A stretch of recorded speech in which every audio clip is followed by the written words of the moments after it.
اور میں نے اپنے سارے سپہ سالاروں کو سپاہیوں کو حکم دے دیا ہے آئندہ جب تو آئے گی تو تجھے رات کا وقت بھی میرا دربار کھلا ملے گا، جیسے ہی وہ تیرے گھر آئے فوراً پہنچ جانا، آ کے اطلاع دینا۔ رات کا سناٹا، وہ غریبنی پھر تڑپتی ہوئی چیختی ہوئی آئی، بادشاہ ذرا جلدی کر غریب کی عزت لوٹ نہ جائے، ذرا جلدی نکل، دیکھنا کوئی سرمایہ آج ختم نہ ہو جائے۔ بادشاہ خود اٹھے، تلوار پکڑی، گھر میں گئے، دیا جل رہا تھا، دیا بجھایا۔ اب بادشاہ نے اللہ اکبر کہا اور شاہ میں زرق برق نوجوان کی گردن پر جب بادشاہ نے تلوار ماری، لڑک کر کے گردن دور گری۔ پھر ہندوستان کا فرما روا سجدے میں گرا، کہنے لگا اے اللہ تیرا شکر ہے، اے اللہ تیرا شکر ہے، اے اللہ تیرا شکر ہے۔ پھر بادشاہ نے کہا پانی تو لاؤ، دیا تو جلاؤ، پانی لایا گیا، کہا روٹی تو لاؤ، خشک روٹی کے چند ٹکڑے بادشاہ نے کھائے، 1 گلاس پانی کا، 2 گلاس پانی کے، 4 گلاس پانی، 2 جگ بادشاہ پانی کے پی گیا۔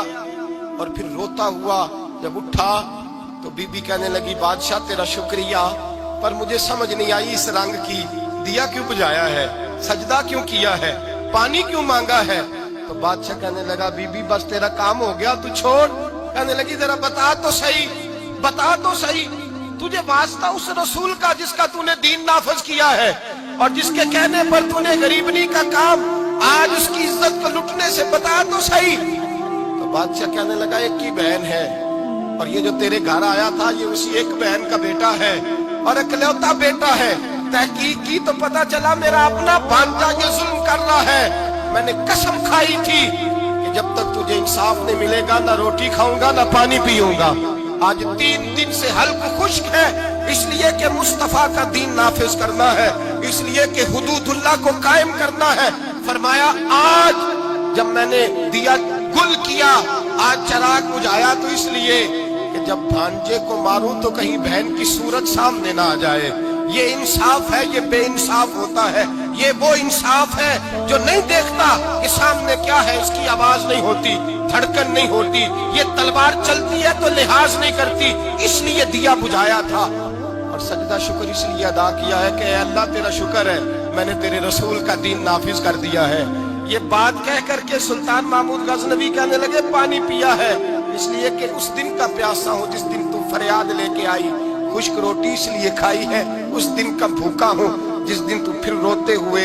محمود غزنوی نے پیر باہر رکھا، 4 بیٹیاں جوان، ایک اماں دوڑی ہوئی آئی اور قدموں میں بیٹھی، کہنے لگی محمود میں نے نہیں دیکھا ابو بکر، میں نے کوئی ابو بکر کو تو دیکھا نہیں، عمر عثمان و علی کو تو میں نے نہیں دیکھا، فاطمہ زہرا کے باپ کی کیفیت کیسی تھی، پر تیرے رنگ میں تیرے انداز میں مجھے جلوے ضرور نظر آئے ہیں۔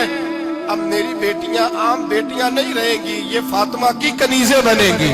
اب میں حضرت عائشہ کا پانی بھروں گی، تو نے حضور کا دین نافذ کیا ہے، اب میرا دل بدل گیا ہے، تو کلمہ پڑھا، ہم 5 ماں بیٹیاں مسلمان ہونا چاہتی ہیں۔ میرے بھائی جب رسول اللہ کا دین نافذ ہوتا ہے پھر غریب کی مدد ہوتی ہے۔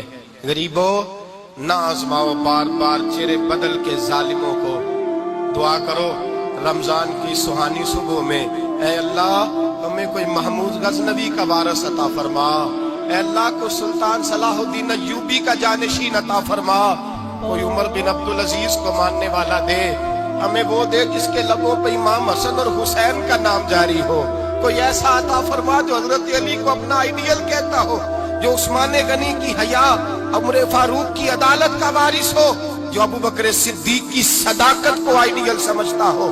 یہی چراغ جلے گا تو روشنی ہوگی۔ جب اللہ کی حد کا معاملہ آئے کسی کی پرواہ نہ کرنا، پھر نہ دیکھنا سامنے کون ہے، پھر نہ دیکھنا کون ہے اور کیا کہتا ہے۔ حضرت فاروق اعظم کے زمانے میں غسان کے بادشاہ نے کلمہ پڑھ لیا تھا، شاہ غسان نے۔ آج تو مکے اور مدینے میں بھی حالات بگڑ گئے، اب تو پیکج ہوتے ہیں حج کا، ایک وی آئی پی، ایک وی آئی پی، ایک عام، ایک اکانومی، اب تو وہاں بھی پیکج ہیں، اب تو وہاں بھی امیر آئے تو ان کے لیے الگ رستے ہیں عرفات اور منا جانے کے لیے۔ حضرت عمر کا زمانہ تھا، غسان کے بادشاہ نے کلمہ پڑھا، لمبا جبہ پہن کے طواف کعبہ کر رہا تھا، ایک غریب کا پیر جبے پہ آ گیا، غریب کا، مجبور کا، غلام کا. بادشاہ نے پلٹ کے تھپڑ جو مارا تو مجمع میں خانہ کعبہ کے سائے میں غریب رونے لگا اور حضرت عمر کے پاس گیا، کہنے لگا میں رسوا ہو گیا اور سرے طواف رسوا ہو گیا. اے عمر، اللہ کے گھر آ کے بھی میری رسوائی ہوئی. حضرت عمر نے غسان کے بادشاہ کو بلا کے کہا کہ اسے بدلہ دے، اسے راضی کر یا بدلہ دے. کہنے لگا عمر اب میں اسے بدلہ دوں؟ آپ نے فرمایا یہ میرے نبی پاک کا دین ہے، یہ حضور کا دین ہے، یہ نافذ ہوگا. یہ امیر غریب کے لیے علیحدہ علیحدہ نہیں، اسے بدلہ دے، یہ تجھے تھپڑ مارے گا، تجھے کھانا پڑے گا. اس نے کہا اگر میں ایسا نہ کروں تو آپ فرمانے لگے پھر میں عمر ہوں، پھر میں عمر ہوں، پھر میں تجھ سے کرواؤں گا، تجھے کرنا پڑے گا، تجھے یہ کرنا پڑے گا، میں کرواؤں گا. حضرت سیدنا عمر فاروق نے کہا ایک رات کا وقت ہے تیرے پاس، یا اسے راضی کر لے یا سویرے اسی طرح طواف ہوگا، اسی طرح مجمع ہوگا اور طواف کی اس جگہ جہاں تو نے تھپڑ مارا تھا یہ تجھے تھپڑ مارے گا اور سارا زمانہ دیکھے گا کہ رسول اللہ کا دین کیسے نافذ ہوتا ہے. تجھے تھپڑ کھانا پڑے گا، مار کھانی پڑے گی. اللہ اکبر. جب سیدنا فاروق اعظم نے اسے یہ کہا، ایک رات سوچنے کا وقت لیا، اس نے راتوں رات سامان اٹھا کر کے واپس بھاگ گیا، عیسائی ہو گیا. ایک آدمی نے کہا عمر اتنا بڑا بادشاہ تھا، اس کے پیچھے کتنے لوگ مسلمان ہوتے، مال خزانہ میں کتنا نفع آتا، یہ ہوتا وہ ہوتا. حضرت عمر کہنے لگے چپ کر جاؤ، نہ مال چاہیے، نہ زیادہ تعداد چاہیے، نہ بادشاہ چاہیے، ہمیں تو اپنے مصطفیٰ کا دین چاہیے، ہمیں تو رسول اللہ کا دین چاہیے، اس سے زیادہ ہمیں کسی چیز کی حاجت نہیں.